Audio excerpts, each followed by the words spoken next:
Recording on कर। सभी को नमस्कार और सभी का स्वागत है आज की क्लास में। और आज का हमारा टॉपिक है रिलेशनशिप मास्टरी। रिलेशनशिप के बारे में समझने जा रहे हैं। जो हमने शुरू में लाइफ ऑडिट के दौरान कुछ एरियाज पर डिस्कशन किया था, जिसमें से चार तो मेन एरिया हैं। बाकी तो साइड में वो भी चलते हैं, लेकिन चार तो मेन हैं। और मेन चार कौन कौन से, कोई बताएगा आप में से? कौन कौन से चार मेन एरिया हैं जो हमें एक भी जिनमें से डिस्टर्ब हो तो पूरी लाइफ डिस्टर्ब है फिर? कौन कौन से थे चार, बताइए जरा कोई। याद नहीं आ रहा। नहीं याद आ रहा? हेल्थ। हेल्थ है सबसे पहले तो। हेल्थ है, दूसरा रिलेशंस है। फिर रिलेशनशिप है मनी हमारे। है। मनी फिर है, मनी हाँ। है। करियर और मनी, ये करियर चार करियर। है मेन। बाकी तो ये हमारा हॉबी वाला पोर्शन भी है, स्पिरिचुअल वाला भी है। एरियाज तो हम बना सकते हैं अपने अपने हिसाब से भी। तो बाकी चार ये पिलर हैं सब चीजों के: हेल्थ, रिलेशनशिप, करियर और मनी। तो इन चारों में से एक भी यदि डिस्टर्ब है ना, तो हमारी पूरी लाइफ पे उसका इम्पैक्ट पड़ता है। तो इनमें से एक भी पिलर डामाडोल हो तो हम बर्दाश्त नहीं कर सकते। बाकी तीन तीन जो पिलर रह जाएंगे ना, वो भी इफेक्टेड हो जाएंगे, फिर हम ग्रोथ भी नहीं कर पाते। चारों पिलर एक दूसरे के साथ कंप्लीमेंट की तरह से हैं। तो हेल्थ के बारे में आप क्लियर है सभी को? मेंटल हेल्थ है, फिजिकल हेल्थ है, अपनी इमोशनल हेल्थ है, स्पिरिचुअल हेल्थ है। हेल्थ के भी कई वो पार्ट्स बना करके हम समझ सकते हैं बहुत अच्छे से, और उसको किस तरह से हम ठीक रखें, कैसे उसमें हम और कोशिश करते रहें। ये और रेगुलर ध्यान देने का पार्ट है ये। इसको एक बार बना के छोड़ दिया वो बात भी नहीं है, इसको तो हमेशा ही हमें मेंटेन करना पड़ता है। तो इसी तरह से रिलेशनशिप भी बहुत ज्यादा मैटर करता है। बचपन में हम बचपन से देख रहे हैं कि रिलेशनशिप माता पिता के साथ, हमारे भाई बहनों के साथ, पड़ोसियों के साथ, मित्रों के साथ, क्लासमेट्स के साथ, टीचर और गुरु का, टीचर और स्टूडेंट का रिलेशन, ये कई तरह के रिलेशन हैं जो हमारी लाइफ में आते ही रहते हैं, आते ही रहते हैं। लेकिन हमें किसी ने भी रिलेशनशिप के बारे में स्पेशली नहीं समझाया कि कौन सा रिलेशन कैसे मेंटेन करना है। ये कोई नहीं सिखाता, ना स्कूल में ना कॉलेज में। कोई प्रायोरिटी देता ही नहीं है। अपने आप देख देख के सीखते जा रहे हैं और निभाते जा रहे हैं, बस यही हो रहा है। ऑटोमेटिक समझ लो बस। मतलब आपने अब ये तो जरूर सुना होगा भाई, करियर बना लो, पढ़ लो भाई, पढ़ लो पढ़ लो, पढ़ोगे तो जिंदगी बन जाएगी। है, फिर पढ़ लिए तो कहते भाई अब जॉब पकड़ लो, कोई ना कोई अच्छी सी ढूंढ के जॉब पकड़ लो, फिर लाइफ सेट हो जाएगी। हम्म।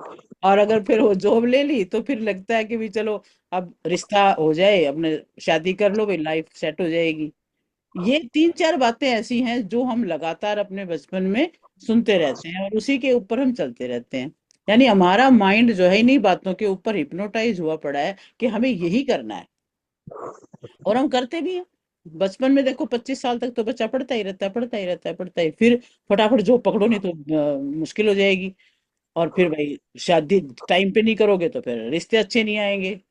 तो ये तीन चार बातें हमें लाइफ में सेट होने तक सुननी पड़ती है और करनी पड़ती है। अब हिप्नोसिस इस मामले में क्या है? हिप्नोसिस मतलब हम रिलेशनशिप के बारे में भी हिप्नोटाइज्ड ही हैं। निभाना कैसे है ये नहीं सिखाया जाता। अपनी समझ से जो कर लो तो कर लो बस। मतलब 25 26 27 साल, मतलब उस टाइम तक भी कोई हमें ये नहीं बताता कि रिलेशनशिप कैसे निभाना होता है। रिलेशनशिप मैटर बहुत ज्यादा करता है। आपने बहुत कम जगह पे सुना होगा कि पेरेंट्स अपने बच्चों को सिखा रहा है कि रिलेशनशिप इस तरह से निभाना है। एक लड़की लड़का मिल करके जीवन बिताने के लिए इकट्ठे होते हैं, लेकिन कोई ये नहीं समझाता कि उनमें किस तरह से रिश्तों को बढ़िया से बढ़िया बनाना है, कैसे एक दूसरे की भावनाओं को समझना है, कैसे अपनी भावनाओं को एक्सप्रेस करना है, कैसे कोई समस्या आ जाए तो उसको सुलझाना है। तो ये नहीं सिखाया जाता, कहीं भी नहीं सिखाते। और यही हमारे लिए बहुत बड़ी टैबू बनी हुई है। और कपल रिलेशनशिप को लेकर के हमारे कल्चर में बहुत ज्यादा टैबूज हैं। तो वो इस बारे में बात ही नहीं करना चाहते, बड़े कंफ्यूज्ड हैं। शादी कर देंगे, लड़की ससुराल में जाने को तैयार है, लेकिन उसको छोटी छोटी बातें नहीं समझाई जाती कि कोई समस्या खड़ी हो जाए तो तुम कैसे करोगी, फिर वो बच्चे अपने हिसाब लड़कियों से करे, तो कई बार उसको बुराइयां भी मिलती हैं। लड़कियों को तो ये रिलेशनशिप, सिखाया जाता है कि बस वहां पर ससुराल में चुप रहना, किसी से हाँ झगड़ा हाँ, वो चुप रहना, निभाना, और बिल्कुल, और अपने आप को वो अपने आप को हाँ, खत्म ही कर और देना पर्सनालिटी को। अभी तक तो एडजस्ट यही करना, बस तुम ही एडजस्ट एडजस्ट, करना है, हाँ हाँ, तुम्हारा बस ही ये सिखाया पर्पस है गया, एडजस्ट करने चाहे का। कुछ भी हो तुझे तो एडजस्ट करना है। इसीलिए तो 40 साल बर्बाद किए मैंने, और किस लिए किए? ये मेरा यही तो है, माइंडसेट नहीं होता तो मैं कब की कहाँ पहुंची होती। शिक्षा ये मिली होती ना हमें, उसको हैंडल करना, उसको किस तरह से कैसे उसको ठीक करे कि ना करे, निभाए कि ना निभाए, अपने आप को झोंकते रहते हैं फिर ये जो भी रिश्तेदारी बनती है फिर। रिलेशनशिप को लेकर कोई भी ऐसी स्टडी नहीं करवाई जा रही अपने को, ये सबसे बड़ी कमी हमारे समाज में है। और आज जो सेशन हम कर रहे हैं ना, उसमें काफी हम इस चीज को समझेंगे, एक एक बात को ध्यान से, कि भाई ये हो क्या रहा है समाज में। तो अब ये आप में से भी बताओ, अभी कितने लोग ये समझते हैं कि रिलेशनशिप वाले मैटर में इम्प्रूवमेंट की जरूरत है। बिल्कुल है मैम, बिल्कुल है, बिल्कुल है, 100%। बिल्कुल है। यानी बिल्कुल है, बिल्कुल है। हाँ, अब देखो 40 साल की उम्र तक आपका गोल कुछ भी हो सकता है। अभी मैंने पढ़ना है, जॉब प्राप्त करनी है, गाड़ी कार घर ये सब बनाने हैं, तो वो लगा रहता है 40 साल तक। अब 40 साल तक अब के बाद में क्या होता है, जो खुशी का जो मेन सोर्स है वो हमारा रह जाता है रिलेशनशिप। फिर हम उधर देखते हैं कि भी इस रिलेशनशिप में और क्या बेटर हो सकता है, क्योंकि जब तक आपकी जो सारी सेटिंग हो चुकी होती है, बच्चे और कमाई धमाई का, करियर का, वो सेटिंग तो हो जाती है, फिर भी ऐसे लेवल पे पहुंच जाते हैं जहां पर हस्बैंड वाइफ का जो रिलेशन है वो बहुत मायने रखता है, या अपने मित्रों के साथ जो रिलेशन है वो बहुत मायने रखता है। क्योंकि वहां पे फिर हम एक पॉजिटिव के ढूंढते हैं कि हमें कुछ पॉजिटिव फीलिंग आए, तो हम अपने मित्रों से और अपने परिवार में हस्बैंड वाइफ का, बच्चों का, सब इस तरह से हम बात करते हैं कि वो हमारा रिश्ता बेटर होता रहे। तो जिनका रिलेशनशिप बहुत अच्छा है उनके घर में, उनके जीवन में, करियर में भी हैप्पीनेस रहेगा, और उनके मन में भी खूब हैप्पीनेस रहेगा, साहस रहेगा हर एक काम को करने का, और कोई भी कितनी भी हिम्मत हो, कितनी भी बड़ी प्रॉब्लम हो, वो उसको सोल्व कर लेंगे फिर, अगर रिलेशनशिप अच्छा है। मैम, अनफॉर्चुनेटली, एक मिनट। मैं मतलब हमें ये चीजें किसी इंस्टीट्यूशन में नहीं सिखाई जाती भी किस प्रकार से हम रिलेशनशिप को अच्छा बनाने के लिए कुछ करें। और आप रिलेशनशिप मास्टरी में ध्यान नहीं देंगे तो क्या होता है कि 90% प्रॉब्लम स्टार्ट हो रही है, अगर इसको ढंग से नहीं हम हैंडल कर रहे, तो 90%। अब आजकल तो देखो, या तो बच्चे शादी नहीं करना चाह रहे, शादी कर रहे हैं तो तलाक की नौबत बड़ी जल्दी आ रही है, क्योंकि रिलेशनशिप निभाना तो आ ही नहीं रहा, या रिलेशनशिप को बनाना नहीं आ रहा, कुछ तो दिक्कत है ही, या उनको डर लगने लग गया, रिलेशनशिप से ही डर लगने लग गया। आज तो मैं तो हर जगह देख रही हूँ, हर घर में 30-30 साल के बच्चे बैठे हैं और शादी से मना करते जा रहे हैं। हमारे घर में तो खुद बैठे 5-6 बच्चे जो शादी शादी के नाम पे क्या जल्दी है, कर लेंगे, ये हो रहा है। तो मैम, अब जो सबसे पहले मुझे लगता है ना, जो रिलेशनशिप सबसे ज्यादा इग्नोर्ड होता है वो अपने आप से है। अपने हम आप, अपने आप से अपना रिश्ता सबसे ज्यादा इग्नोर करते हैं। वही तो ना, हम खुद ही तो करते हैं ना फिर। और इसको पर हमें समझ नहीं है ना, इसीलिए करते हैं फिर, हाँ, है ना। सबसे सबसे इस एडजस्ट कर लेंगे चक्कर अपने में आप। वेस्ट, आई मीन इस मामले में वेस्टर्न कल्चर बेटर है, हाँ एटलीस्ट हाँ, ओपन है। उन्हें वो तो एजुकेशन, हाँ, बहुत सारी एजुकेशन शादी से पहले होती है, हाँ मतलब जी, स्कूल में सेक्स एजुकेशन भी है, सब कुछ है। हाँ हमें तो शादी तक पता नहीं होता सेक्स क्या, हमें वो पता नहीं होता, एजुकेशन और फिर बताता ही नहीं है, मेंस्ट्रुएशन का नहीं बताता, बिल्कुल जब तक बिल्कुल बिल्कुल मेंस्ट्रुएशन ठीक शुरू कह नहीं रहे हो, होती। कोई चर्चा ही हमें नहीं करता है एटलीस्ट इन मेरे बातों जमाने की। में नहीं पता था, हमारे हाँ को नहीं पता था कि ये क्या होता है, तो हाँ जी, तो हाँ जी, होने लगा। क्या। अब तो स्कूल्स में बताने लग गए, सेवन्थ एट्थ हाँ, में हाँ, बताते हमारे जमाने में तो तो खैर बहुत मतलब सी था जो बैकवर्ड था बहुत ज्यादा। इतनी सारी प्रॉब्लम झेलने के बाद मतलब ये चीजें आई हैं, इंक्लूड हो रही हैं कहीं ना कहीं, कि भाई चलो ये भी एजुकेशन होनी चाहिए, क्योंकि प्रॉब्लम आगे बहुत आती हैं, कुछ नहीं पता होता है किसी को भी। और रिश्ते में तो अब मान लो शादी भी हो गई है, बच्चे भी हो गए हैं घर में भी, फिर उसके बाद भी बहुत बहुत जरूरत है इन चीजों को समझने की। तो अब जेंट्स के लिए, अब मान लो बाहर से काम करके आते हैं घर में, वाइफ नाराज हो रही है, पता ही नहीं किस बात से नाराज हो रही है, अब वो आया है थक हार के घर की उस किस किस से परेशान हो रहा है फिर वो, और वो उससे बाहर नहीं निकल पा रही है, उसकी अपनी शिकायतें हैं, उसकी अपनी शिकायतें हैं, उन शिकायतों को बैठ करके हैंडल करना किसी को नहीं आ रहा। तो सबसे बड़ी बात तो ये, कोई टेक्निकल सोर्स नहीं है इस चीज को सिखाने का। सेल्फ सर्विस है, खुद से सीख लो बस। और सेल्फ सर्विस में भी काउंटर कहाँ लगा है भाई? घर पे ही तो है। अपने मम्मी पापा को देख लो, अपने चाचा चाची मामा मामी को देख लो, वो कैसे कर रहे हैं, कौन सा। और जो घर में जो लीडरशिप करता है ना कोई इंसान, उसको देख लो, उससे सीख लो, उसने जो कह दिया वो मान लो। तो नॉट ओनली दैट, यहाँ तक होता है कि अगर आप किसी बड़े से कहते हो ना कि हाँ तुम्हारे को ये प्रॉब्लम है, अरे ये तो घर घर की कहानी है, तुम एडजस्ट हाँ, करो, हमारे साथ भी तो यही हुआ है, ये हमारे हस्बैंड भी ऐसा ही करते थे, कोई बात नहीं। हाँ इट्स वो आदमी को डिफेंड कर देंगी औरतें। सबसे बड़ी प्रॉब्लम है, औरत आदमी को डिफेंड करेगी, अपनी बच्ची को और अपनी क्या कहते हैं, ननद को, भाभी को, उसको कहेंगी नहीं जी तुम ही एडजस्ट करो, हाँ, तुम ही एडजस्ट करो।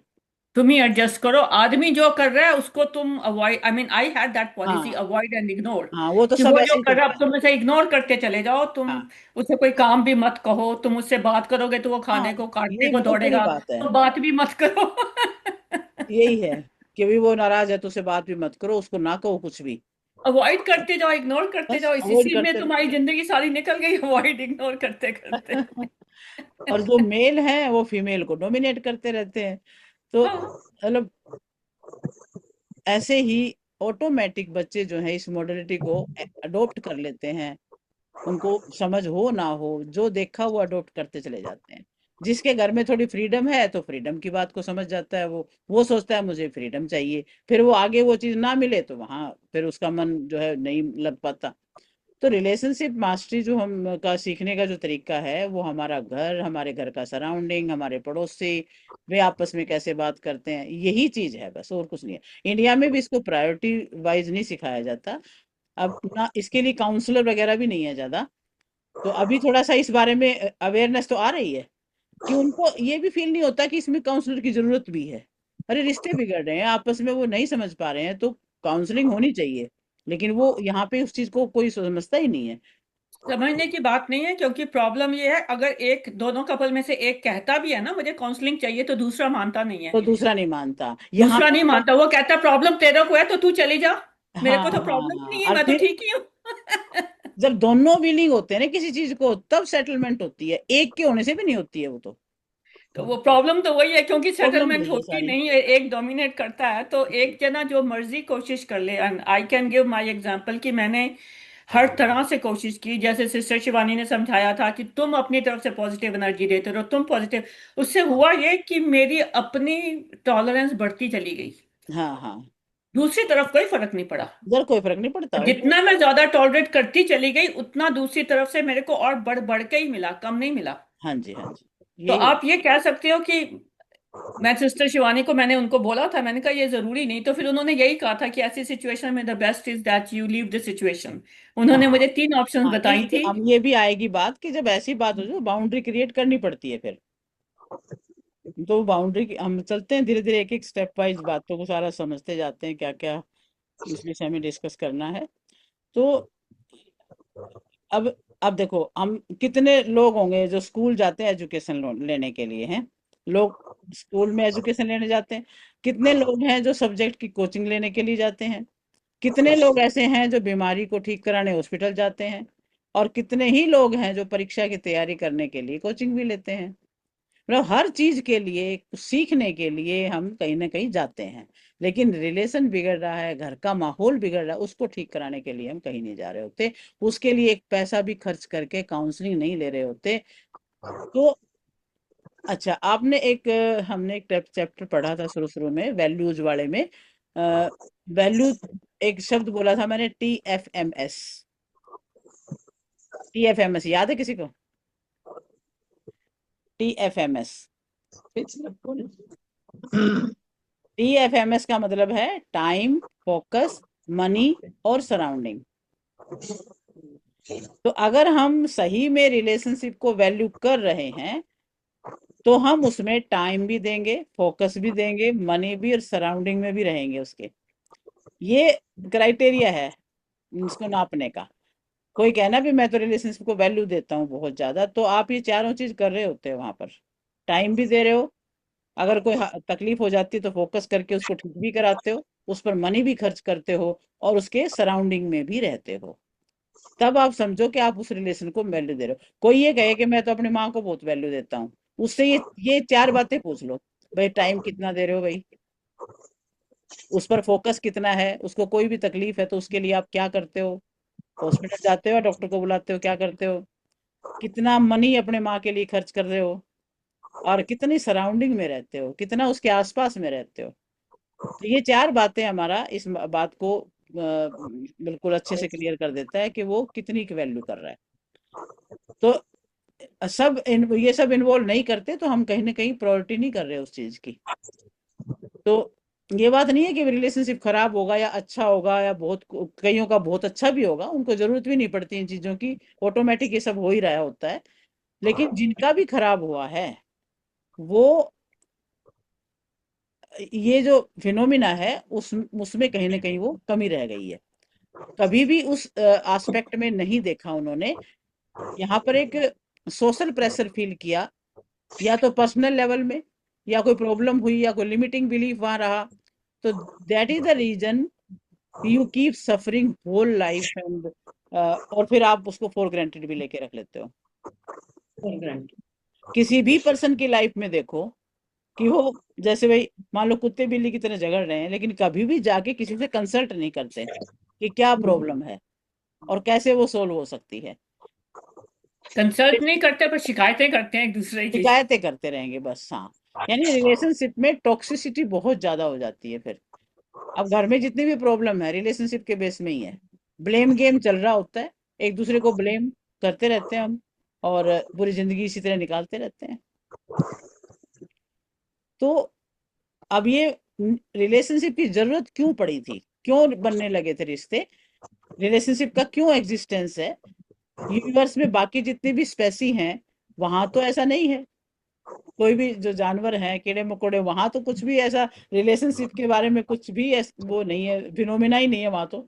उनको तो पता ही नहीं चलता। एक डॉग को नहीं पता चलता कि ये मेरे बच्चे हैं। मदर ह्यूमंस तो डॉग है, वो कुछ दिन तक दूध पिलाती है, उसके बाद उसे भी नहीं पता चलता कौन बच्चे हैं। सब हो जाते हैं अलग अलग। सोशल है ना, सोशल हाँ, एलिमेंट है। और मैन जो है, मनुष्य जो है, वो इसमें अ, अलग ही उनका एक क्राइटेरिया है कि भी वो रिलेशनशिप में आते हैं और उसको निभाते हैं।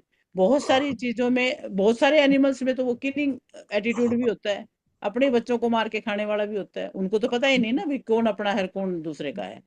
लेकिन ह्यूमन में ऐसी चीज नहीं है। उनका वो एक कॉम्प्लेक्स रिलेशनशिप कैरी करते हैं। यानी बेटा यदि 60 साल का भी हो जाए ना, तो माँ बाप ये कहेगा बच्चा है ये तो।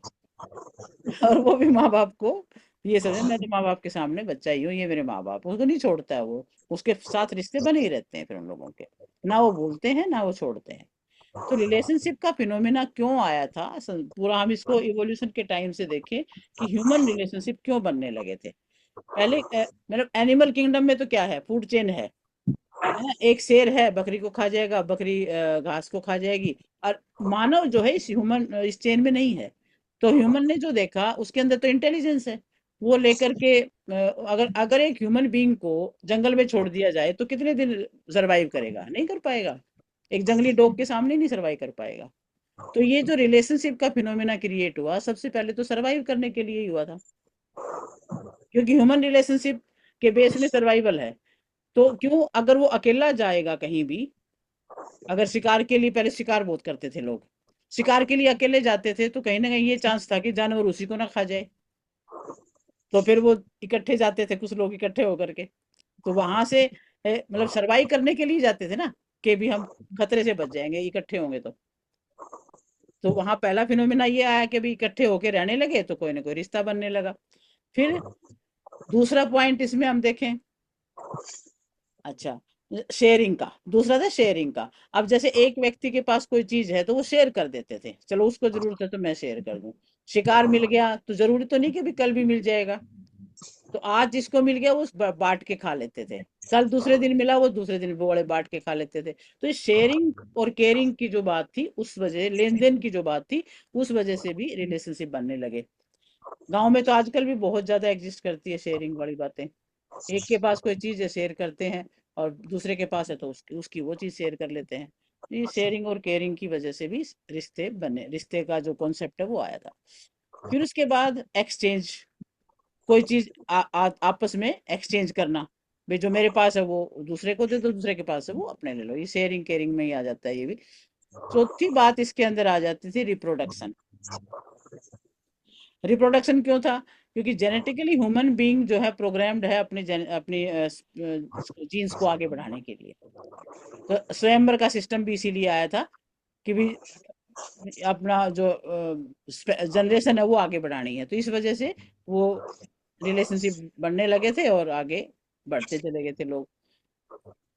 जितना मैंने पढ़ा है, reproduction has always been the number one cause, क्योंकि वो हम्म। इंस्टिंक्टिव है, चाहे वो हाँ, एनिमल्स है चाहे ह्यूमन है, चाहे सबसे कुछ भी पहला है, कॉज तो सभी यही में। था। प्रोजेनी जिसे कहते हैं कि अपनी प्रोजेनी को आपने बढ़ाना है आगे। हाँ, बिल्कुल आप जो बिल्कुल। भी स्पीशीज हो आपको उसे मल्टीप्लाई करना है, तो ये तो एक्चुअली अनइंस्टिंक्टिवली हर किसी को पता ही है, वो हाँ, हर पहला किसी को कारण तो पता है वही था। हाँ जी, हाँ जी। नेचर में लेकिन ही है। ह्यूमन बीइंग में फिर एक रूल रेगुलेशन के साथ होने लगा। पहले होता होगा इसी तरह से भी, बिना किसी रिश्तों के, लेकिन बाद में कुछ रूल्स बने और उसके बाद फिर ये रिश्तेदारी और ये सब बनने लगी, एक नियम के आधार पे जीने लगे। तो अब ये जो ह्यूमन बीइंग का आपस का जो फीमेल अट्रैक्शन का जो क्राइटेरिया है, वो भी इसी वजह से ज्यादा है कि वो उन्होंने इस लाइफ में आना है और आगे अपनी जनरेशन को आगे बढ़ाना है। तो शादी का एक सोशल नॉर्म बनाया गया। शादी यूनिवर्स ने नहीं बनाई थी, ये इंसानों ने ही इसको निश्चित किया कि भी एक रूल में बंद करके एक सिस्टम से चला जाए, क्योंकि बहुत ज्यादा गड़बड़ होने लग गई होगी, बहुत ज्यादा क्योस फैलने लग गया था। तो अब वो सिस्टम एक बन करके फिर कम से कम एक अपने रूल्स में रह के, मतलब कि अनुशासन में रह के रहने लग गए थे, तो ये एक रिश्तेदारी में जरूरी चीज हो गई थी। तो शादी का जो भी कानून है ये इंसान ने खुद बनाया अपनी सुविधा के लिए, कोई यूनिवर्स में तो बन के आया नहीं। पर कहने को कह दिया जाता है कि जोड़ियां ऊपर से बन के आती हैं, 7 जन्म का बंधन है, ये सब। 7 जन्म का तो हिंदुस्तान में ही है और कहीं नहीं है। और कहीं नहीं, मतलब ये क्यों बनाएगी ये सारी बातें? क्योंकि हमारे दिमाग को ना एक वही स्टक करके रख देना है कि भी ये ऊपर से बन के आती हैं, और जो है ये तो 7 7 जन्मों का बंधन है। तो रिलेशनशिप को लेकर के इस तरह की बातें होने लगी। अब आप जब घर परिवार सही है तो बाकी काम देख लेंगे, संभाल लेंगे, इसलिए ये सब इकट्ठे रहना शुरू हो गया। तो इसमें भी रिश्तेदारी में हैप्पीनेस का होना बहुत जरूरी है। अब कहाँ पे क्विट करना है वो सारी चीजें हम आगे आगे आएंगे भी, कैसे हैप्पीनेस क्यों नहीं रह पाती है और कैसे उससे फिर निकल जाते हैं सभी एकदम। इस चीज को हम सोसाइटी वैलिडेशन आया, उसके आने के बाद लोगों में आया कि भी मैं पॉपुलर बनूं, पॉपुलर बनने के लिए ट्राई करते हैं लोग, और इससे जो है सर्वाइवल के जो चांस हैं वो भी इंक्रीज होते हैं। सोचो कि मतलब एक पुरानी कोई ट्राइब एरिया है, तो वहां का जो मुखिया है जिसको सब लाइक करते हैं, तो चांस ये है कि लोग उसको मारेंगे नहीं। यानी ये जो रिश्तेदारी बनी इसके इसी के ऊपर ये आगे हम समझ रहे हैं इस चीज को। मतलब अगर कोई मुखिया है, किसी में पावर है, तो उसको कोई जल्दी से मारेगा नहीं, बचने के चांस ज्यादा हैं। तो वो आज तक भी वही बात काम कर रही है। जो ज्यादा पावर में आ जाता है उसकी फिर रिस्पेक्ट करने लगते हैं। अब जैसे एक घटना हुई थी, सलमान खान से कोई एक्सीडेंट हुआ था, गाड़ी चढ़ा दी थी उन्होंने पटड़ी पे, बहुत सारे लोग मर गए थे, लेकिन सलमान खान का कुछ नहीं बिगड़ा।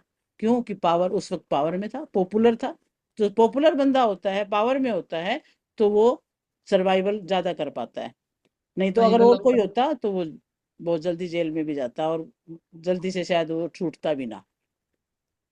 तो पॉपुलैरिटी के लिए भी लोग भागते हैं, लेकिन जो लोग पॉपुलैरिटी के लिए भागते हैं वो अपनी इंटरनल प्रॉपर्टी से इतने ज्यादा कनेक्टेड नहीं होते। बाहरी दुनिया से ही उनको वैलिडेशन चाहिए होता है, हाँ अभी मेरे को कोई माने, मेरे को कोई समझे, ये हो जाता है। लोग भागते हैं पॉपुलैरिटी के लिए और फिर वहां पे वो दूसरों से ही वैलिडेशन चाहते हैं बस। मतलब तुम खुद अंदर कुछ नहीं समझते, इसके लिए बाहर से वैलिडेशन चाहिए। मुझे कौन अच्छा बोल रहा है, कौन बुरा बोल रहा है। जिन लोगों को जो फर्क पड़ता है, लोग मेरे बारे में क्या बात करते हैं, लोग मुझे क्या मानते हैं, वो इस चक्कर में पड़ते हैं, और कहीं ना कहीं उनकी जो सेल्फ वर्थ लो होती है वो पड़ते हैं। उनकी अपनी जो लो सेल्फ वर्थनेस के चक्कर में वो दूसरों से वैलिडेशन चाहते हैं। खुद में तो कमियां हैं, पर दूसरों से चाहते हैं कि भी मेरे को ये माने। अगर मैं जानती हूँ कि मैं जो कर रही हूँ सही कर रही हूँ, तो फिर मुझे नहीं फर्क पड़ता कि दुनिया में मेरे लिए कोई क्या बोल रहा है क्या नहीं बोल रहा। मुझे पता मैं आई सही कर थिंक बस। डिसएग्री करूंगी मैं इस पॉइंट ऑफ व्यू से, क्योंकि आई मेरा सेल्फ वर्थ बहुत लो चला गया जब मुझे बहुत दबाया गया। तो हाँ मेरा it was lack of my confidence, मैं मानती हूँ। और मैं बहुत कॉन्फिडेंट थी शादी से पहले, मैं बहुत अच्छे मुकाम पे पहुंच चुकी थी शादी से पहले। जी। लेकिन शादी के बाद एडजस्ट करने के चक्कर में मैंने अपने सेल्फ वर्थ को भी खत्म कर दिया, क्योंकि मुझे यही कहा गया कि नहीं, तुमको एडजस्ट करना है। तो मेरा सेल्फ वर्थ इसलिए खत्म नहीं हुआ कि मुझ में कॉन्फिडेंस नहीं था, हाँ इसलिए खत्म हो गया कि मेरे को बहुत गिरा दिया गया नीचे।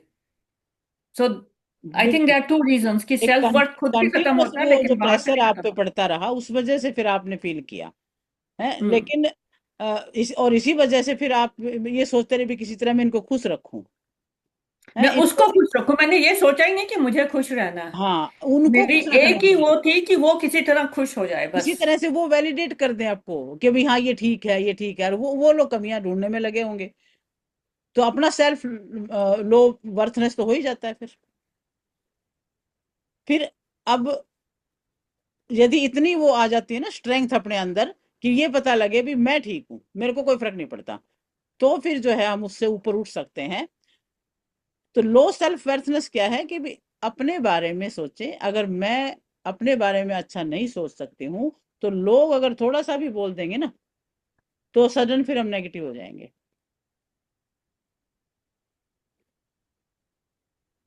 अपने बारे में थोड़ा सा भी बाहर से किसी ने बुरा बोल दिया, खराब लगना स्टार्ट हो जाए, और उसने ऐसा क्यों बोला, वैसा क्यों बोला, तो बहुत बुरा लगता है। और ये क्यों बुरा लगता है? क्योंकि आप उस वक्त ये श्योर नहीं होते कि मैं ठीक हूं या गलत हूं, तब बुरा लगता है। अगर अपने आप पे ये विश्वास हो जाए कि मैं तो ठीक हूँ, दूसरा कोई कुछ कहे तो ना कहे, मेरे को उससे कोई फर्क नहीं पड़ता। तो जब हम इस भाव में आते हैं कि हम श्योरिटी नहीं होती कि हम ठीक हैं कि नहीं है, तब हमारी सेल्फ वर्थ बहुत लो चली जाती है, सेल्फ कॉन्फिडेंस लो चला जाता है। खुद के ऊपर कॉन्फिडेंट रहें तो लोग बोलते रहे तेरे बारे में, कुछ भी बोलते रहे, फिर हमें कोई फर्क नहीं पड़ेगा। लेकिन जब हम खुद पे नहीं श्योर होते, तब हमारे ये self confidence, self worth down चली जाती है। और अ, हम अगर विक्टिम स्टेज में आ जाते हैं ना उस वक्त। ऐसे मामलों में, जैसे यहाँ पे बहुत अंडरस्टैंडिंग की जरूरत है कि ऐसा कोई भी व्यक्ति हो जो आपके बारे में उल्टा बोल रहा है, तो उससे फिर किनारा करना पड़ता है। जैसे कोई फ्रेंड भी, अगर आपका फ्रेंड बनता है कोई, और आकर के ये बताए कि उसने तेरे बारे में ये बोला था, उसने तेरे बारे में ये बोला था, तो आप कॉन्फिडेंस के साथ उसे ही भगाने की कोशिश करो। या फिर उससे ये पूछो कि भाई तू मेरा दोस्त है, तो तूने सुन कैसे लिया ऐसी बातें। राइट। तो कहीं ना कहीं होता ये है कि आपके अपने बंदे भी आपसे जेलसी करने लग जाते हैं। उनको आपका आगे बढ़ना, आपके नॉलेज का और आपके बेटरमेंट की जो बातें हैं वो बर्दाश्त नहीं होती हैं, वहां उनको जेलसी आने शुरू हो जाती है, और वो एक गैप बनना शुरू हो जाता है। अब जैसे आपने देखा हो कभी कि जब दो फ्रेंड हैं, एक फ्रेंड तो ना तो ज्यादा मेहनत करता, ना ज्यादा ग्रो करने की कोशिश करता, दूसरा उसका साथी बहुत ज्यादा ग्रो कर जाता है, तो उनकी दोस्ती आपस में फिर छूट जाती है, उनका साथ छूट जाएगा क्योंकि वो ग्रो कर गया, तो वो उनकी एनर्जी मैच नहीं कर रही है वहां पर। तो जब उनकी एनर्जी मैच नहीं कर रही, तो वो दूरियां बनाते हैं। फिर कई जो अच्छे नेचर के हैं वो तो चलो ठीक है, अभी उसको आगे बढ़ता देख करके खुशी महसूस कर लेंगे। लेकिन कुछ लोग ऐसे हैं, ईर्ष्या करने लग जाते हैं, और फिर ग्रुप बना करके ये सोचते हैं कि इसको डाउन करें। उसको या तो कहेंगे भी चल भाई ड्रिंक करवाने की कोशिश करेंगे, हैं, और कहीं गलत संगति में ले जाने की कोशिश करेंगे। लेकिन अगर वो बिल्कुल अपने उस पे अडिग है, तो वो वहां नहीं जाएगा। और जब वो कोई ज्ञान की बात कहेगा, तो कहेंगे अच्छा तू बहुत बड़ा बन गया, तू बड़े ज्ञानी बन गया, तो वहां पे फिर ये बातें आती हैं। फिर उसमें मतलब क्यों हुआ ये, कि एक सिचुएशन ऐसी थी जब वो एक जैसे थे, दोस्त थे स्कूल में, पर जैसे ही स्टेटस बढ़ने लगता है एक दोस्त का, दूसरा व्यक्ति उसको कहीं ना कहीं ईर्ष्या करके उसका साथ छोड़ देता है। फिर वो अगेंस्ट में खड़े हो जाते हैं जा करके। तो मेरे ये साथ एग्जैक्टली यही होता था, हाँ क्योंकि मैं जॉब में प्रोग्रेस करती चली गई हाँ वो बस। वहीं का वहीं था। जितनी बार मेरी प्रमोशन होती थी, मेरी तनख्वाह बढ़ती थी, हाँ वो उतनी लोगों के सामने मेरी बेइज्जती करता बस था वो कि इसको अपनी नौकरी एनर्जी का बड़ा एनर्जी घमंड है। मैच नहीं करी, क्योंकि वो उसमें वो बात थी नहीं, आपके अंदर वो बात थी, तो इधर से फिर डिफरेंस क्रिएट हो गई, उनको बर्दाश्त नहीं हुई वो बात। तो ये जो है अ, एक बंदे का अपलिफ्टमेंट होना दूसरे बंदे से दूरी बना देता है। तो इसीलिए फिर वो पुलिंग डाउन करने शुरू कर देते हैं। तो जब कॉन्शियसली आप इस बात को समझ जाते हो, तो फिर साइड हो जाना बस। अब आपको, अब जब कई बार हम सेल्फ डाउट में फंस जाते हैं ना, तब जा करके फिर हम कुछ स्टेप नहीं ले पाते। नहीं तो ऐसी बात हो तो साइड में होना ही अच्छा होता है। मैं मतलब कितना भी कुछ कर लो, उन लोगों ने नहीं समझना होता। अपना खुद कितना ही डैमेज कर लो, उन लोगों को कुछ भी समझ ये बातें नहीं आएंगी, वो कुछ सुनेंगे भी नहीं इस बात को। तो इसलिए क्या है कि यहाँ पर फिर सेल्फ रिस्पेक्ट से ऊपर कुछ भी नहीं है। ऐसे लोगों से बाउंड्री ही करना ठीक है। हाउ टू क्रिएट बाउंड्री हम ये भी सीखेंगे इसमें। तो आदमी का जो सेल्फ रिस्पेक्ट है वो सबसे ऊपर है, सबसे लोवेस्ट है उसका गिल्ट। गिल्ट और ग्रीफ, जब वो दुख में या गिल्ट में है, तो बहुत बुरी इमोशन है ये। जब गिल्ट की फीलिंग होती है, तो हमारा जो कॉन्शियसनेस का जो स्पेक्ट्रम है बहुत लो चला जाता है, और हेल्पलेस कंडीशन में चले जाते हैं हम लोग। जिनका हेल्पलेसनेस की कंडीशन है, वो फिर एक प्रकार से सुसाइडल कंडीशन टाइप बात हो जाती है। हेल्पलेस होकर के इंसान फिर ये सोचता है, अरे क्या जिंदगी है ये। तो आप एक ऐसे बच्चे को सोचना शुरू करें। कोई बच्चा है जिसकी मान लो हाइट कम है, कमजोर है, कॉलेज में है, पढ़ रहा है, कोई भी आता है और उसको थप्पड़ मार देता है।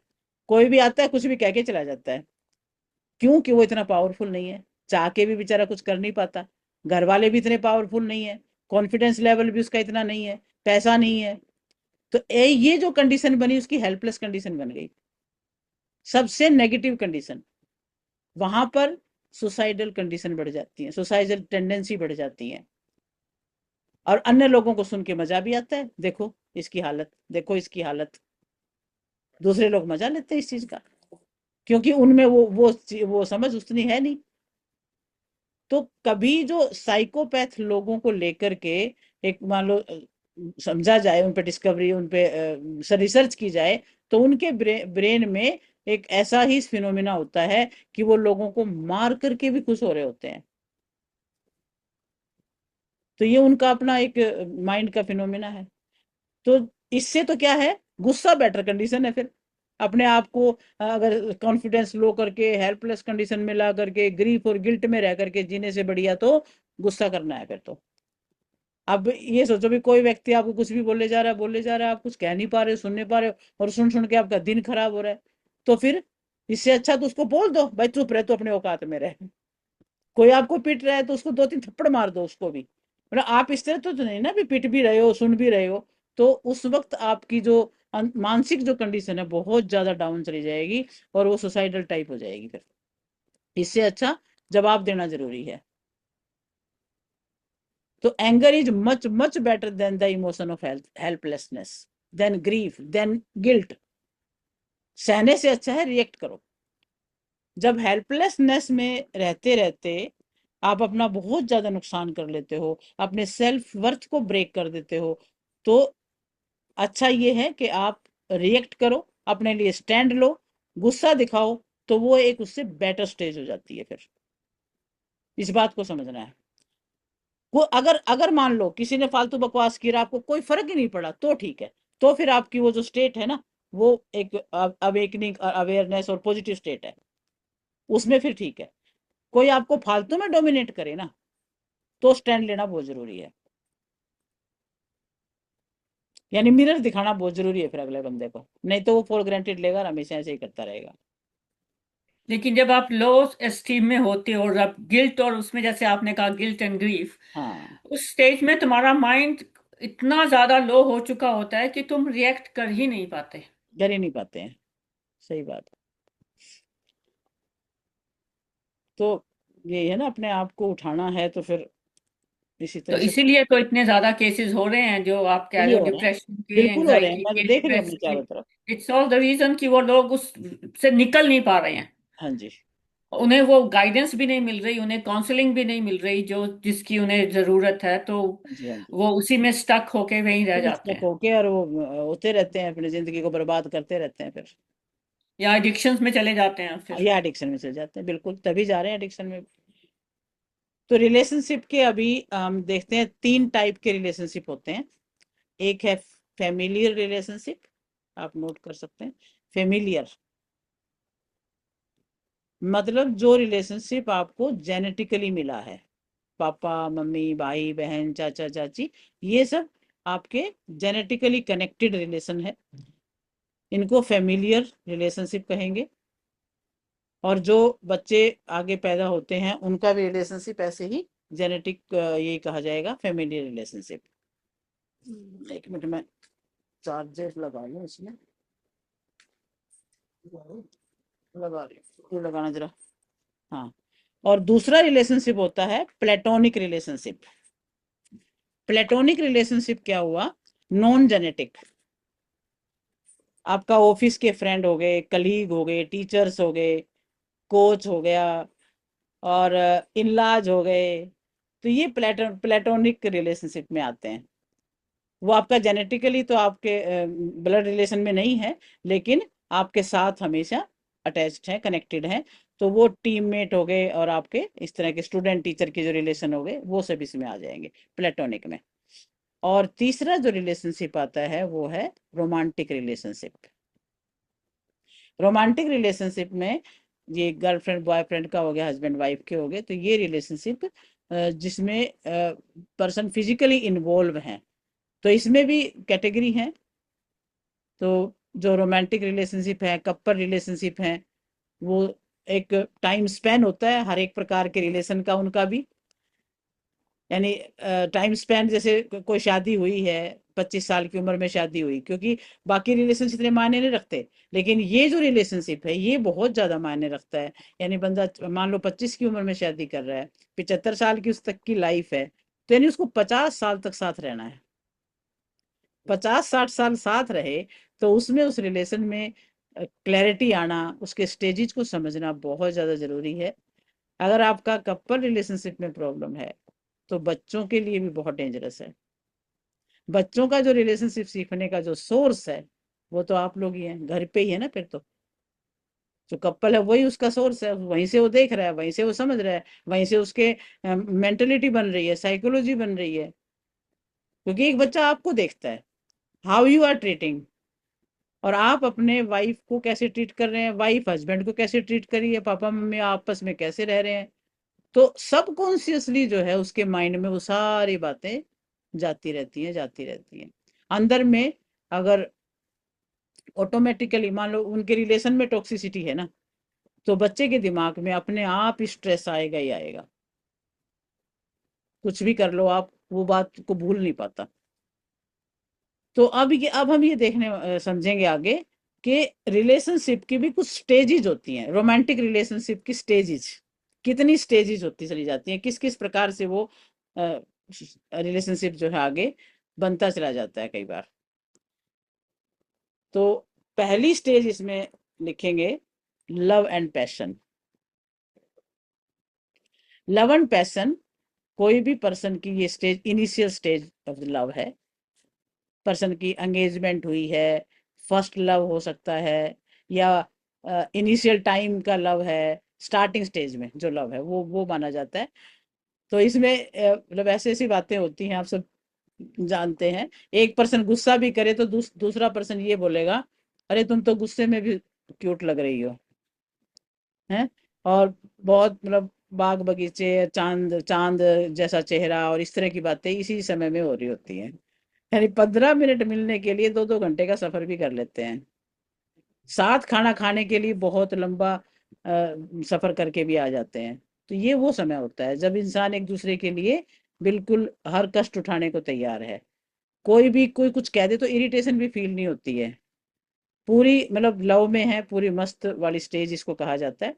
इसको यूफोरिक स्टेज कहा जाता है। यूफोरिक स्टेट ऑफ लव, यानी प्रेम में डूबने वाली जो अनुभव है, आनंद की, परमानंद की, ये कह लीजिए आप। इसमें अधिक सुख और उत्साह की स्थिति रहती है। इसमें वैज्ञानिक दृष्टि से देखें तो इसमें क्या है, मस्तिष्क में क्या क्या हार्मोन्स क्या रिलीज हो रहे हैं, डोपामिन हो रहा है, ऑक्सीटोसिन, एंडोर्फिन, सेरोटिन, ये जो हैप्पी हार्मोन्स हैं ये ज्यादा उस समय प्रवाहित हो रहे होते हैं, और व्यक्ति को हल्कापन, खुशी, ऊर्जा और उत्साह, गहरा कनेक्शन फील होता है। फिर उसमें दिल की धड़कन तेज हो सकती है, पर मन शांत। ये वो स्टेज है। इसको यदि स्पिरिचुअल दृष्टि से देखें तो ये वो समय है जब योग और ध्यान में आनंद आता है। अगर क्योंकि कनेक्शन देखो, रिश्तों में कनेक्शन है तो कम से कम जो आध्यात्मिक दृष्टि वाले जो लोग हैं वो भी तो इस कनेक्शन में, इस फील्ड में होते हैं, उनको उसमें आनंद आ रहा है, अहंकार खत्म हो जाता है, बस प्यार, करुणा, एकत्व की भावना रहती है। और ये प्रेम किसी इंसान तक सीमित नहीं है, बल्कि समस्त अस्तित्व तक सीमित हो जाता है, फिर वो उसमें फैलने लगता है। एक वो भाव भी है। तो ये अनुभव किस तरह से होएगा, गहराई से प्रेम। ये जो स्टेज है, पहली स्टेज, इनिशियल स्टेज, कपल की तो इनिशियल स्टेज है, जैसे जहाँ खूब अच्छा प्यार है उनका। और ध्यान, भक्ति, मेडिटेशन, दिव्य प्रेम में ये होता है। फिर छोटी छोटी चीजें में भी आनंद देने लग जाती हैं, हर चीज में आनंद ढूंढता है, चाहे कोई नुकसान भी हो रहा है तो भी आनंद ढूंढता है। ये बोले स्टेज है। इंसान जैसे जैसे बच्चों से बात करते वक्त हम लोग कई बार तोतले बन के बात कर लेते हैं, बच्चों की तरह से आकर के, उसी स्टेज पे आकर के। क्यों?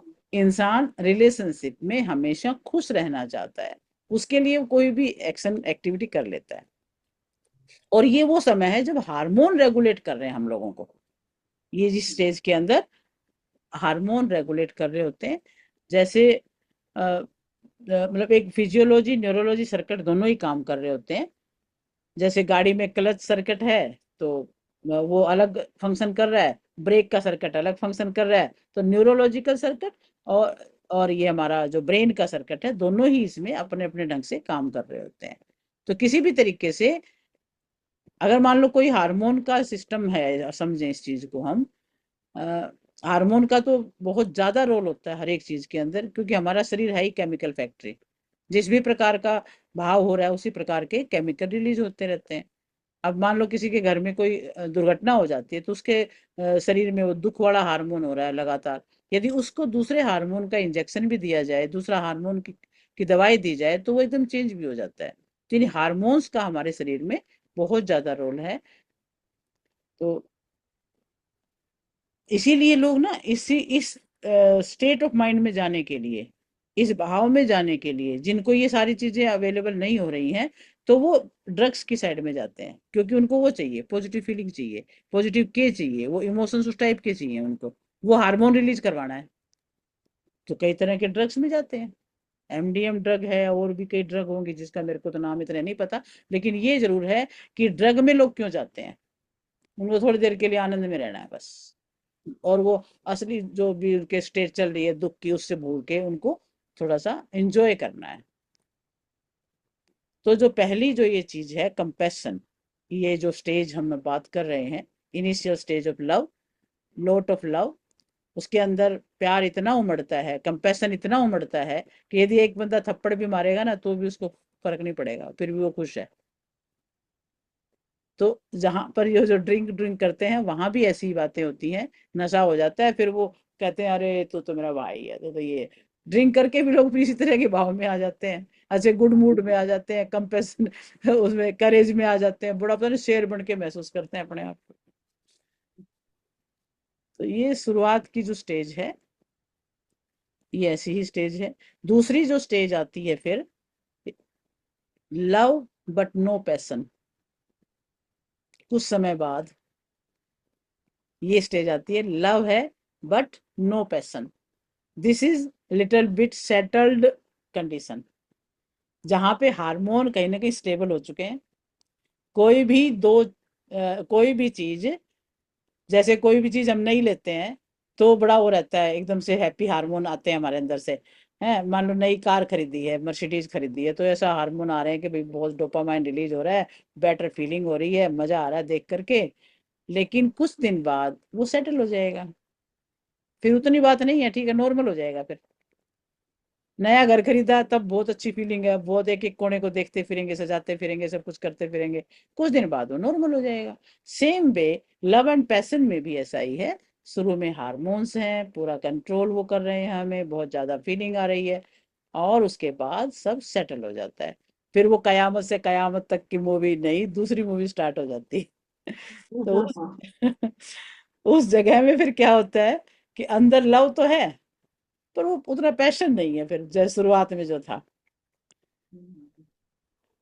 तो अभी वो निभात रहती है कि भाई तुम आओगे तभी खाना खाएंगे, साथ ही खाएंगे, तब तक मैं भूखी रह लूंगी। जब वो जो स्टेज है ना, वो फिर अब नहीं रहती। ज्यादा लेट होते हैं तो फिर हम पीछे से खा भी लेते हैं, फिर स्टेज बदल जाती है, फिर वहां पे मेच्योरिटी आने लगती है, मैनेज करना समझ में आने लगता है। वो पैशन नहीं रहा, वो पैशन के लिए वो इमोशनल वो इमोशनल टाइम नहीं रहा पहले की तरह से।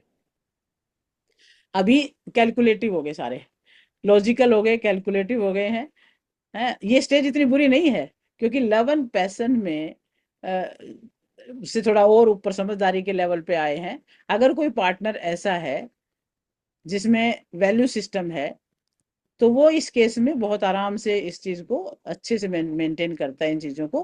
कोई कई कपल ऐसे भी हैं जो 10-15 साल तक भी वही लव एंड पैशन में रहते हैं। उनके क्यों रहते हैं? क्योंकि उनकी आइडेंटिटी सेम है, उनकी वैल्यू सेम है, बिलीफ सिस्टम सेम है, पीआईपी सेम है। हमने 6 पीआईपी पढ़ी थी ना, उनमें से यदि सेम मिल जाती है ना, तो फिर वो उसी भाव में रहते हैं। तो यहाँ पे अगर मान ले पीआईपी सेम नहीं है, तब तब दिक्कत आती है ना। हमने वो तब भी एक एग्जांपल देखा था कि मान लो एक कोई कपल तो है एडवेंचरस, एक बंदा तो है एडवेंचरस, और जो वाइफ है वो सोचती है भाई कंफर्ट चाहिए मुझे तो। और बंदे को पसंद है कि मुझे तो भाई घूमना है, माउंटेनियरिंग करना, बंजी जंपिंग करना है। और वाइफ है कंफर्ट जोन में, कहीं घुमाने ले जाओ तो भी वो यही कहेगी, बस कोई नहीं, यहीं से बैठ के देखते ना नदी के पास से, हैं, पहाड़ों को देखते रहते हैं ना, क्या करेंगे ज्यादा जंपिंग वंपिंग करके। तो वहां पे उनका अलग अलग विचार हो जाते हैं, वैल्यू डिफरेंट हो जाती है। तो अगर कोई पर्सन ऑनेस्टी से वैल्यू कर रहा है ना उसकी उस चीज को भी, तो वहां पे भी ठीक है सब। और यदि अगर कोई इस बात को बुरा मान रहा है कि ये क्या हुआ भाई, ये मानती नहीं, समझती नहीं, तो वहां पे फिर थोड़ा सा डिफरेंस आने लगते हैं। तो अगर डोमिनेंस पार्ट किसी का होगा, जैसे कि मैं एनर्जी स्ट्रोंग है किसी की, तो वो डोमिनेट करेगा। और उसकी जो कोर वैल्यू में यदि वो चीज है, और कोई ऐसी लेडी है जिसकी कोर वैल्यू में ऑनेस्टी नहीं है, चीटिंग है, तो वहां पे कहीं ना कहीं पर डिफरेंस होने लगते हैं। और और ये चीजें एक बार आ जाए ना, डिफरेंसेस जब आने लग जाएं, तो जब तक कोई ट्रोमेटिक कंडीशन नहीं होती, या जब तक कोई कोई बताता नहीं है, कोई कोचिंग नहीं करता, तब तक चेंज भी नहीं होता बंदा फिर कोई। अगर एक बंदा अगर डिफरेंस में आने लग गया है, तो वहां पे फिर ये बात होती है, फिर वो डिफरेंस बढ़ते चले जाते हैं। तो ये सिचुएशन फिर डेंजरस साइड में जाने लगती है। अगर एक बंदा अड़ियल हो जाए, ना समझे उस चीज को, तो फिर उसके बाद सिचुएशन डेंजरस होती जाती है। तीसरी स्टेज जाती है हमारी, नो लव नो पैशन।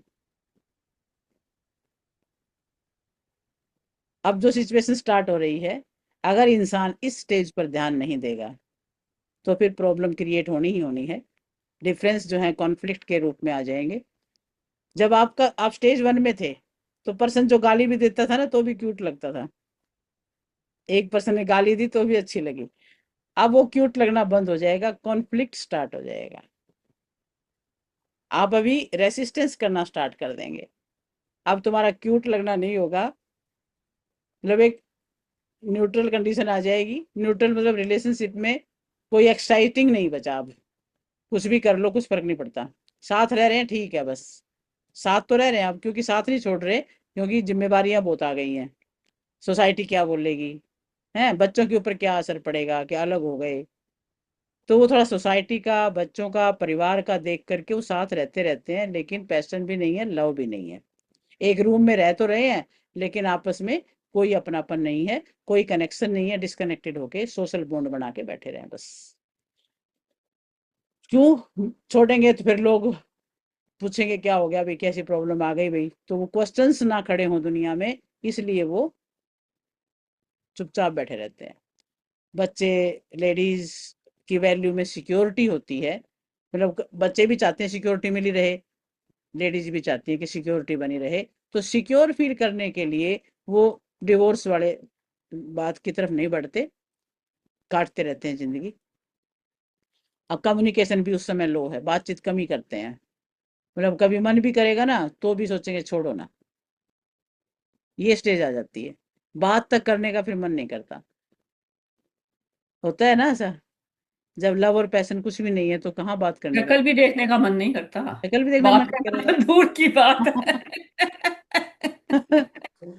मतलब स्टेज, देखते उसकी शक्ल भी ना नजर आए। हाँ स्टेज नॉर्मल है, लेकिन बस ऐसे ही है, रिस्पॉन्सिबिलिटी फ्रेम वहां पे, जिस अगर वो इकट्ठे रह रहे हैं तो रिस्पॉन्सिबिलिटी फ्रेम में आके रह रहे हैं। अगर यहाँ पे रिस्पॉन्सिबिलिटी फ्रेम में आ गए तो इस कंडीशन से भी वो बच सकते हैं। अगर आपस में ये बात सोच रहे हैं कि हमारी जिम्मेदारी है भाई, तब भी वो बचा के रख लेंगे रिश्ते को अपने को। तो वो साथ रह रहे हैं अब अपनी ड्यूटी के लिए, बस अटैचमेंट नहीं है लेकिन ड्यूटी निभा रहे हैं बस। ये थर्ड स्टेज है, यहाँ तक भी वो अपने आप को चेंज कर सकते हैं और बेटर कंडीशन की तरफ जा सकते हैं, रिकवरी पॉसिबल है यहाँ तक तो। अब जो स्टेज आने वाली है, चौथी स्टेज, इसके बाद डिफिकल्ट है, फिर रिकवरी पॉसिबल नहीं है। ये तीन स्टेज फिर भी ये है कि रिश्ते को बचा के रखती हैं। अब आती है चौथी स्टेज। चौथी स्टेज आप नोट करो, planning to escape. Planning to escape, ये वो स्टेज है जहां पे आपको अपना रास्ता दिखना स्टार्ट हो जाता है, अभी एस्केप कर लो बस, यहाँ से तो निकल लो, तो और इसको ये खतरनाक प्लानिंग की बजाय मैं तो कहूंगी विश टू एस्केप, क्योंकि फिर प्लान तक नहीं आ जाता, फिर तो विश हो जाती है कि अब बर्दाश्त नहीं होगा। हाँ बस विश करी, फिर प्लानिंग करना शुरू, फिर वो सोचता है कि अभी एस्केप कर लो यहाँ से, इस मतलब खत्म करो इस चीज को तो एक्स्ट्रा। अच्छा, इस समय पे दो कंडीशन बनती हैं। अगर देखो घर में तो उसको वो चीज मिल नहीं रही है, पॉजिटिव के मिल नहीं रहा है, रिश्तों में तो पॉजिटिव के खत्म हो गया, पॉजिटिव फीलिंग नहीं आ रही, फिर वो ढूंढता है कहीं बाहर पॉजिटिव के मिल जाए, कोई उसको थोड़ा सा भी ढंग से प्यार से बोल लेगा तो वो उधर झुकाव हो जाएगा उस बंदे का। फिर एक्स्ट्रा मैरिटल अफेयर्स इस स्टेज पे होने की पूरी संभावना है, फिर वो उस तरफ चले जाते हैं, एक दूसरे के प्रति फिर जो प्यार से बोलेगा उधर उनका आकर्षण हो जाएगा। दूसरा, फिर एक तो ये कंडीशन बन जाएगी, दूसरी कंडीशन ये बन जाएगी, यदि किसी व्यक्ति के अंदर ऑनेस्टी वैल्यू में है तो एक्स्ट्रा मैरिटल अफेयर में नहीं जाएगा वो। वो पर्सन, उसमें सिम्टम क्या दिखेंगे, वो अपने काम में ज्यादा बिजी हो जाएगा, प्रोफेशनल हो जाएगा। मेरे जैसा। हाँ, कुछ कुछ लोग दिन रात एक करके और काम में ऐसे बिजी हो जाएंगे, वर्क वर्कहॉलिक बन जाते हैं वो, मतलब दिन रात काम करेंगे बस। वो मैरिज वाले जो रिश्ता है ना, उससे एस्केप स्टेट है ये भी, उसका इसको एस्केप, एक्सप्रेशन। हाँ वही एस्केप कहोगे हाँ, ना, ये कंप्लीट एस्केप वाली एस्केप। स्टेट है कि हम उस रिश्ते की तरफ ध्यान नहीं देना चाहते, अपने आप को कहीं और बिजी कर रहे हैं, अपने काम में, प्रोफेशन में, और अपने आप को अपने अपने अलग तरीके से जीना शुरू कर देते हैं। फिर हम अपना फोकस को चेंज कर देंगे, प्रोफेशनल में ले जाएंगे, मैं मुझे ये करना, मुझे ये कमाना, वो कमाना, मुझे ये काम करना, वो करना, मतलब किसी भी व्यक्ति को यदि देखो, पहचान जाओगे भी क्या रिश्ता चल रहा है, वो कितना साथ घूम रहे हैं, कितना कर रहे हैं, तो ये आपको धीरे धीरे सब समझ में आ जाता है अभी इमोशनली वो कितने क्लोज हैं। मतलब एस्केप स्टेट में तो क्या इमोशनली चेकआउट हो चुका है बस, अब थोड़ा बहुत कनेक्शन बाकी है, बाकी तो इमोशनली वो सेपरेटेड हो चुके हैं। मतलब हो सकता है एक घर में रहते रहते कोई इंटीमेसी नहीं, कोई कनेक्शन नहीं, अपनी अपनी दुनिया, अपना अपना काम चल रहा है उनका, बस लीगली सेपरेट होने की तैयारी चल रही है, तो उससे पहले ये स्टेज आ ही जाती है बस, just due to circumstances legally नहीं हुए हैं वो, लेकिन इमोशनली चेकआउट हो चुका है उनका। एस्केप टू प्लानिंग वो स्टेज है। तो कितनी सही बातें हैं ये, ठीक है, समझ आ रही है, क्लियर है? 100% भुगत चुकी हूँ मैं। आपके साथ तो हो चुका, आप तो हर स्टेज से निकल चुके हो, आपकी लाइफ में तो इतने एक्सपीरियंस है ना रेणुका जी। एक्सपीरियंस नहीं, जो शेप दी है मेरे को आज वो हाँ, ही है। बिल्कुल ठीक कह रहे हो। आगे आगे इधर दरवाजे पे। हाँ बस बस। हम्म, तो human brain is programmed for pleasure. Human brain को प्लेजर चाहिए, वो कहाँ ले रहा है ये फिर उसकी अपनी जो अंदर की वैल्यूज हैं उसके आधार पे हो जाता है सारा। अब पांचवी स्टेज आती है, not in relationship but have faith in relationship. Relationship में नहीं है लेकिन फिर भी थोड़ा बहुत विश्वास अभी बचा है रिलेशनशिप में।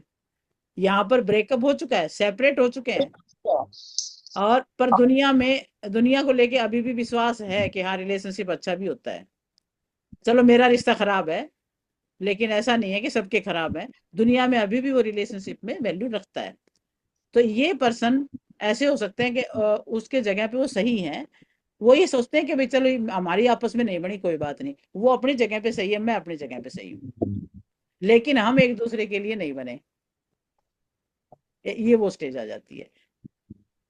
तो ये कंडीशन हम रखते हैं, डिवोर्स हो जाता है, सेपरेट हो जाते हैं, लेकिन फिर वो विक्टिम मतलब विक्टिमहुड में नहीं रहना चाहते, मतलब वो उससे निकल चुके होते हैं। बस वही थोड़ा बहुत विश्वास है, यानी विक्टिम मोड में रहेंगे तो फिर वो अपनी जिंदगी को और ज्यादा खराब कर लेंगे। तो ये वो स्टेज है जहाँ पे वो विक्टिम मोड में नहीं है, डिवोर्स हो चुका है, सेपरेट हो चुके हैं, लेकिन फिर भी रिश्तों में कहने के विश्वास है, अपने अपने ढंग से जीना शुरू हो चुका है उनका। अब एक स्टेज आती है, छठी stage, not in relationship and don't want to be in relationship, no don't have faith in relationship. वो ये स्टेज आ जाती है फिर, यानी उन्होंने क्या किया, अपने दिल का दरवाजा ताला लगा के बंद कर दिया, चाबी फेंक दी नदी में। यहाँ पे रिलेशनशिप के लिए कोई जगह नहीं है, उनके अंदर ओपननेस नहीं है रिलेशनशिप को लेकर के, कहानी खत्म। तो heart is locked, no trust in the relationship, no trust in people, no trust in anything. ये वाली स्टेज जो आप अब बता रहे हैं, लास्ट स्टेज, मेरी बेटी की जिंदगी में पहली स्टेज आने से, that was the first stage she had, because of what जो उसने अपने घर में देखा, हाँ हाँ। उसकी वजह से उसकी पहली स्टेज यही थी। वो किसी से बात ही नहीं करना चाहती थी। उसको लगता था, जब मैं उसको कहती थी ना, बेटा आप बड़े हो गए हो, आपने क्या पा लिया शादी करके, यही कुछ पाना है, उससे तो मैं मतलब वो बेटर अच्छी हूँ। आपका घर का माहौल देख करके वो ऐसी बन गई। और वो तो बड़ी ओपनली कहती थी, मैं तो कुत्ता पालना प्रेफर करती हूँ, एंड उसके पास बहुत प्यारा कुत्ता है, कहती कुत्ता मेरा वफादारी तो करेगा सारी उम्र, इंसान क्या देगा। ओहो, मतलब वो इसकी इस टॉक्सिसिटी की वजह से अपने माइंड में कितना वो असर ले गई इस चीज का। यही हम बिल्कुल, स्टार्टिंग में सोच रहे थे ना कि बच्चों पे बहुत बुरा असर पड़ता है, बहुत तो बच्चों के लिए जिम्मेदारी निभाने के चक्कर में फिर वो चुपचाप बैठते हैं मुझे कई दिन तो बहुत पेरेंट्स नहीं। साल लगे उस बेटी को उस डिप्रेशन से निकालने में, हालांकि वो डॉक्टर है, जी। उसके बावजूद भी हाँ तो मेरे वो को तो बहुत साल लगे कि उसको मैं उस स्टेज से कैसे बाहर निकालूं। घर में देखती रही ना। फाइनली आज उसके, आई मीन, यहाँ पे शादी का रिवाज नहीं है तो बच्चे शादी नहीं करते, but she has a partner, हाँ हाँ जो हाँ। ऑलरेडी बहुत अच्छी बात है मेरे लिए। लेकिन ये जो आपने बताई है, ये बच्चों के ऊपर घर के माहौल का बहुत फर्क पड़ता बहुत है। फर्क मैं पड़ता बहुत ब्लेस्ड हूँ कि इस सब के बावजूद मैं अपने बच्चों को एटलीस्ट वो दे पाई, उनकी एजुकेशन में है। वो दिलचस्पी, और दोनों आपके बच्चे वो है एजुकेशन में ना, बहुत अच्छे रहे। आपकी जो अंदर की जो वर्थनेस है, जो वैल्यूज हैं वो हाई हैं, आपकी आइडेंटिटी आप एक बहुत अच्छे बना के रखे हुआ है अपने, इसलिए आपने संभाल लिया सिचुएशन को। तो ये जो लास्ट वाली स्टेज है, यहाँ तो एक्सपेक्टेशन ही खत्म हो जाती है, रिलेशनशिप खत्म हो गया, और फर्दर रिलेशनशिप के लिए भी माइंड में कोई प्लानिंग नहीं, रिश्तों पर विश्वास ही छूट गया है अब तो, लोगों पर बिलीव करना छोड़ दिया है। मतलब ये जो है बड़ी ड्राइनेस की कंडीशन है, अब इसमें कुछ बचा नहीं इस रिश्ते में कुछ भी। यानी थर्ड जो स्टेप था वहां तक तो रिवर्सिबल था, अगर आप काउंसलिंग करते हो, कोचिंग करते हो, तो मतलब इस चीज में कहीं ना कहीं उबर सकते हैं फिर। लेकिन मेरे ये डेंजरस है जब बच्चे ने पहली स्टेज भी नहीं देखी, हाँ, पहली से 5 तो उसने देखी नहीं, वो सीधा 6 में चला गया। सीधा छठी देखी उन्हें तो फिर। बहुत, ये बहुत डेंजरस है, लेकिन ये होता है बच्चों के साथ, अगर उन्होंने जो घर में देखा है उसका डीप असर पड़ता था बच्चों के बिल्कुल। ऊपर। अगर दो, अच्छा फिर, और वो रिवर्सेबल भी तब है जब दोनों में विलिंगनेस है, नहीं तो नहीं हो पाएगी। हम एक चीज को, एक बंदा अगर चीज को ठीक करना चाहे तो वो नहीं कर पाएगा अगर दूसरे पार्टनर में विलिंगनेस नहीं है तो। यहाँ आके फिर वो नहीं, खत्म हो जाती हैं चीजें। क्योंकि दूसरा पार्टनर तो ये सोच के चल रहा है ना कि सारी गलतियां तो तुम्हारी हैं, मैं तो ठीक ही हूँ, तुम मेरे हिसाब से चलोगे तो तुम ठीक हो, तुम मेरे हिसाब से नहीं चल रहे तो हम्म। गलत तो तुम ही हो, मैं तो कहीं गलत हुई नहीं। हाँ, बस वो मान ही नहीं रहे ना, वो तो सिग्निफिकेंट बंदा हो गया भी, मैं ठीक हूँ, तुम ही मुझे बिल्कुल, मानो। और अगर बच्चे भी गलत कहते थे तो तेरी माँ ने बच्चों को भी मैनिपुलेट किया हुआ है, इस औरत ने तो बच्चे भी मैनिपुलेट कर दिए मेरे खिलाफ कर दिए। मतलब दुनिया भर के दोष एक ही जने में हैं, दूसरे वाले में है, तुम्हारे में तो कोई दोष है नहीं। तो तुम उस स्टेज में कुछ भी नहीं कर सकते, देर इज सही नथिंग बात। You can. एक तरफ से आधा रिश्ता तो डेड ही हो चुका फिर तो, इसका मतलब तो फिर लाइफ में भी अगर इस प्रकार से रिश्ता डेड हो करके फिर चलाया जा रहा है तो फिर वो लाइफ में जो है ना कबाड़ी मचा देता है फिर ऐसा रिश्ता, तो फिर उसको तो फिर निकलना पड़ता है वहां से तो। आपका जो लीगल सेपरेशन होना ही सेपरेशन नहीं है, ऐसे भी लोग देखे होंगे जो घर में साथ में तो रहते हैं लेकिन कोई मतलब नहीं साथ में रहने का, खाली बस रहने के लिए रह रहे हैं। 80% केस ऐसे भी हैं आजकल। मैं अरे 15 साल रही हूँ डिफरेंट फ्लोर के ऊपर, एक ही घर के अंदर, डिफरेंट फ्लोर पे, without having any relationship with the man. जब मैंने अपने ऊपर काम करना शुरू किया, जब मैं अब कंप्लीटली उस स्टेज में आ गई कि वो जो भी बोलता है वो उसकी प्रॉब्लम है, हम्म, मेरी नहीं है, मैंने 100% फोकस अपने बच्चों पे और अपने ऊपर दिया। अपने ऊपर करना शुरू और किया। तभी आप उसके जो है। बाद मैंने प्रोग्रेस अपने प्रोफेशन में भी किया, अपनी जी। अ, दूसरी तरफ भी किया, लेकिन मैं रहती जरूर थी क्योंकि वो मुझे छोड़ना नहीं, जब भी मैं छोड़ने की बात करती थी रोना पिटना शुरू कर देता था। हम्म। तो मैं ऐसे भी नहीं छोड़ के जाना चाहती थी कि मेरे जाने से वो, क्योंकि अल्कोहलिक था तो मुझे ये भी डर था कि कुछ करना बैठे फिर मैं सारी उम्र मैं ही गिल्ट में रहूं कि हम्म। मेरी वजह से हुआ है, क्योंकि मैं उस गिल्ट में बहुत थी कि मैं कुछ नुकसान ना करूं। वो सबको यही कहता था इसकी वजह से पीता हूं मैं, तो हम्म। मैं हर तरफ से अपने आप ही को सोचती थी कि मैं रिस्पॉन्सिबल हूँ। तो लेकिन जब मैं अपने ऊपर वर्क करने लगी तो मैं सबसे पहला, मेरे को जब उन्होंने कहा सिचुएशन चेंज करो तुम अगर बाहर नहीं, तो हम्म। मेरी बेटी ने मेरे को कहा कि मम्मा आप कमरा बदल दो। अब हम्म। तो मेरे बच्चे चले गए थे, बड़ा घर था 5 बेडरूम का, और दोनों बच्चे बाहर निकल चुके थे। उन्होंने कहा मम्मा आप, वही एनकरेज करते थे कि छोड़ दो। फिर बेटी ने कहा मम्मा ऊपर सारा फ्लोर खाली पड़ा है, हम्म। बाथरूम भी था ऊपर, खाली किचन नहीं थी, कि हम्म। मम्मा ऊपर आप शिफ्ट हो जाओ। उस दिन से मैं ऊपर शिफ्ट हुई, नीचे तरफ सारे घर के काम करती थी, वो जीरो काम करता था, घर का कोई काम नहीं करता था, उसका खाना, और वो ऑपरेशन सिर्फ था ही नहीं हिंदुस्तानी वैसे, खाना। बिल्कुल वो उस रिश्ते निभाने वाला बंदा ही नहीं था फिर वो। ना ना, उसको फायदा उठाने वाला था कि वो कमा के दे रही है, इसके पैसे से मैं अपना वो सब कर सकता हूँ। अब देखो रेणुका जी कितनी बातें हैं, ये जो सोशल नॉर्म्स बने हैं, ये बने हैं लाइफ को एक्साइटिंग बनाने के लिए हैं, भी आपने जिंदगी जो है बेटर ढंग से जी सके। लेकिन ये बिल्कुल। जो इतना बड़ा लाइफ की जो पार्ट है, मतलब 40-50 साल इकट्ठे रहने का जो भी एक मौका मिलता है, जहां पर सोर्स ऑफ हैप्पीनेस क्रिएट होता है, वो सारा लोग मिस कर देते हैं इसी चक्कर में। और हर कोई हैरान होता था, वो कहते थे भगवान का दिया तुम्हारे घर में सब कुछ है जो दुनिया ड्रीम करती है। हाँ, बिल्कुल। बेस्ट ऑफ जॉब था, बेस्ट ऑफ सैलरी थी, बच्चे इतने अच्छे थे, लायक थे, कभी अपनी। उन्हें कहना नहीं पड़ा कि हाँ तुम जी। पढ़ाई करो। कैरियर में भी दोनों बच्चे बहुत अच्छे निकले, और लोग कहते थे कि तुम्हारे पास कमी है किस चीज की।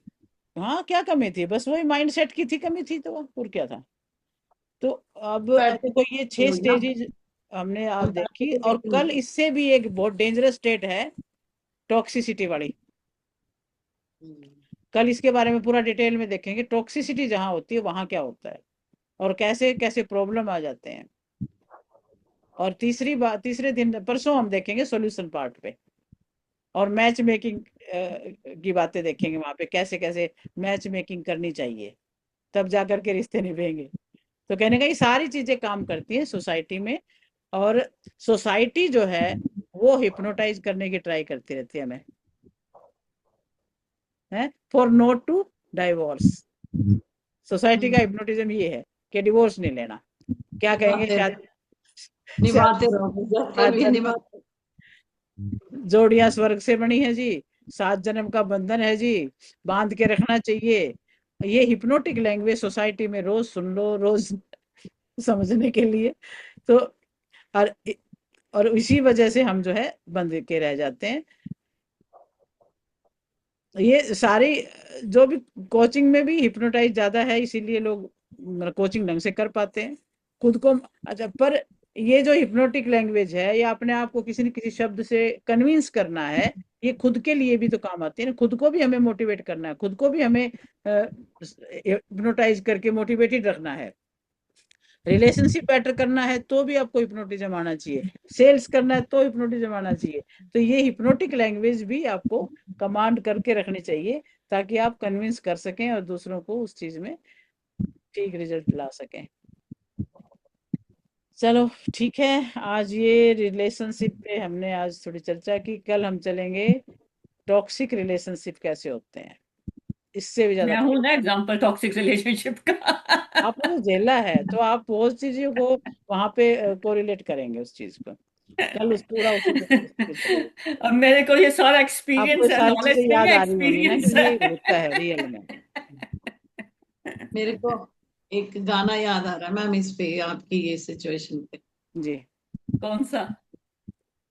हम प्यार में जलने वालों को चैन कहाँ आराम कहाँ, बहलाए जब दिल ना बहले तो ऐसे समझाएं, गम ही तो है प्यार की दौलत ये कहकर समझाएं, अपना मन चलने वालों को चैन कहाँ आराम। अपना ही मन चलते हैं ना हम कह के कि अपना ही। नहीं जी, ठीक है, गम तो मिलता ही है, रिश्तों में गम तो होता ही है, परेशानियां तो आती है, तो फिर यही उस तो, बंदे ये सेल्फ हिप्नोटिज्म ही तो हो गया ये। हाँ बिकॉज अनुवाद। हमको कंडीशनिंग है ना, माइंड में हमारी संस्कार जो हैं हाँ जी। उन्होंने इतना कंडीशन कर दिया कि हम देख भी रहे हैं सब गलत हो रहा है, फिर भी हम बर्दाश्त करे जा रहे फिर हैं। भी बर्दाश्त करे जा रहे हैं। ये हो गया। सोसाइटी का प्रेशर भी है ना, सोशल, हमारी एजुकेशन, हमारा प्रेशर, हमारे पेरेंट्स का जो हमारे अभी दिमाग के अंदर सोसाइटी बात को है। उतना लिबरल होने में, उतना ओपन माइंडेड होने में बहुत समय लगेगा, अभी भी अब बहुत मुझे ज्यादा। लगता है ये ओपन भी तब हो रहे हैं जब ये रिवर्स हो रहा है ना, लड़कियां थोड़ी सी अपने आप जान लेने की, अब लड़कों के ऊपर प्रॉब्लम आनी अब शुरू हुई है। हाँ, बिल्कुल तो आ वो गई है। अब वो लड़के शादी कहने करने लगे से हैं, डरने लग गए हैं। कहने लगे हैं कि रियल माने भाई लगी ये चीज। अपने आप को ठीक करो, अपडेट करो अपने आप को। आप मानेंगे नहीं, मैं इस देश में रह रही हूँ पिछले 40 साल से, हम्म। और मेरे इंडियन कांटेक्ट वही बने थे जो मेरे एक्स हस्बैंड के थ्रू थे, क्योंकि वो एम्बेसी में था, तो एम्बेसी के लोग थे या जो लोकल लोग थे वही थे। तो वो भी उसी टाइम के हैं जिनको 40-45 साल से बेल्जियम में रह रहे हैं, यहीं रह रहे हैं। हम्म। डिवोर्स के बाद अभी तक मुझे फोन फोन करके कहते हैं, हाय रेणुका तू बात कर, हम उससे बात करते हैं, तूने क्यों, ये उम्र है तुम्हारी डिवोर्स करने की, क्यों डिवोर्स की। मुझे उन सबको छोड़ा मैंने, मैं किसी से नहीं मिलती, इसीलिए मैं किसी से नहीं मिलती, क्योंकि एक तो सबसे पहले वो यही बोलेंगे जी हाँ तुमने क्यों डिवोर्स दिया, उन्हें अंदर की कहानी तो नहीं पता ना कि ये वो नहीं पता ना। मेरे साथ क्या करता है। सही बात। और इतने साल बाहर रहने के बावजूद भी, और सबको पता है मेरी नौकरी, जब से मैं आई हूं मैंने एक से एक बेस्ट नौकरी करी है और बहुत कमाया। हाँ, वो आप बता सब रहे थे जानते अभी हैं, आपके और जो। कि मेरे लेवल की यहाँ पे जितनी भी मेरी उम्र की लेडीज हैं वो ज्यादातर हाउसवाइफ ही हैं, या हम्म। हद से हद उन्होंने कोई छोटा मोटा दुकान पे किसी पे काम कर लिया होगा या क्लीनिंग जॉब कर लिया होगा, उससे ज्यादा उन्होंने कोई जॉब नहीं की बेल्जियम में जब से आई हैं। और मैं जब से आई हूँ मैंने एक से एक बड़ी कंपनी में काम की, तो सबको पता है जी। कि मेरा जो लेवल है। लेकिन आज भी उनका यही तरीका है, तूने डिवोर्स क्यों किया। तो ये तो मेंटालिटी इंडियन मेंटालिटी है, मैं उनको दोष नहीं देती, मैं बस दूर रहती हूँ उनसे, कहीं मिल जाए तो नमस्ते नमस्ते हो जाती है, वो मैं मतलब वो इन्वॉल्व नहीं लोग भी होती। कहीं ना कहीं ये सोचते हैं कि आप आपने दिया डिवोर्स वो है। सबको यही कहता है ये बहुत यही लगता है। वेस्टर्नाइज हो गई, ये बहुत मॉडर्न बन गई, इसमें इंडियन संस्कार ही नहीं है, इसको किसी ने संस्कार ही नहीं दिए। 40 साल से मेरा इस्तेमाल करता रहा, लेकिन आज भी उसका यही डायलॉग है, इसने बच्चे भी मेरे खिलाफ भड़का दिए, इसने बच्चे भी मैनिपुलेट मैनिपुलेट वो खुद करता था लेकिन दोष। तो उनसे उनसे बोलो, you ask him why I have to divorce him. जो कोई आपको क्वेश्चन करे ना, आप उनसे कहो कि you better ask him why I have to go through this process. मैं कोई जवाब ही नहीं देती, अब मैं उस स्टेज पे हूं कि मैं कहती हूँ कर जो चुके हो। तुम्हारी सोच है तुम अपने तक रखो, हाँ, मेरी सोच मेरे पास है, अब मैं किसी को कोई एक्सप्लेनेशन देने आप की उसमें सही रहती नहीं बात हूँ। है, बेटर आप बेटर अपने थिंग एक टू डू, बहुत अच्छा तरीका है। क्या फायदा। प्रोफेशनल साइड में, स्पिरिचुअल साइड में ग्रोथ कर रहे हो, आपको अब कोई फर्क नहीं पड़ता। बस वो अपनी जिसे जिंदगी समझना जी, नहीं आप उसको अपनी समझाने का फायदा नहीं। इस तरह से कर रहे हो। ऑनेस्टली अब मुझे फर्क नहीं पड़ता। अब मेरे को वो भी पिछले 15 साल जब मैं उसके साथ एक ही घर में रहती थी, जब वो मेरे को इतने गंदे रिमार्क्स देता था, वो बहुत, उसकी लैंग्वेज बहुत ज्यादा वल्गर थी, बहुत वल्गर लैंग्वेज थी। और मैं अगर कभी उसे जवाब देती थी तो एक ही जवाब देती थी, ये तेरी सोच है बस। उससे ज्यादा मैं अगला जवाब नहीं देती थी। हम्म। कि जो सोचना है सोच, आई मीन लिमिट नहीं है, तुम्हारी सोच पे कोई लिमिट नहीं है, सोचो जो सोचना है, सोची जाओ बस। सोच लो बस, ठीक पर बात। मैं अपने कमरे में चली जाती थी, अपने काम में बिजी हो जाती थी, तो मैं उस स्टेज से निकल गई थी। मतलब तभी 15 साल काट चुकी उस घर के अंदर रह के, और उसके सारे काम करके, वो काम कोई नहीं करके, कपड़े भी धोने, शॉपिंग भी करनी। ना वो पैसा देता अपने था, सारे पैसे भी देती थी अपने मैं, बड़े सारे थे आज, फाइनेंशियली भी उसके मैं ही बावजूद संभालती थी। उन्होंने कदर नहीं की। उतना नीचे लेवल तक नहीं जा सकते ना जितना चलिए, अगला चला गया। तो आज का हम एग्जैक्टली। यहीं पे विराम देते हैं अपने हाँ सेशन। जी। कल फिर मिलते हैं इसी रिलेशनशिप के टॉपिक पे बात करने के लिए, और कुछ निकालेंगे निष्कर्ष इसमें से भी। ठीक है। ओके, नमस्ते। Thank you. बाय। नमस्ते। नमस्कार।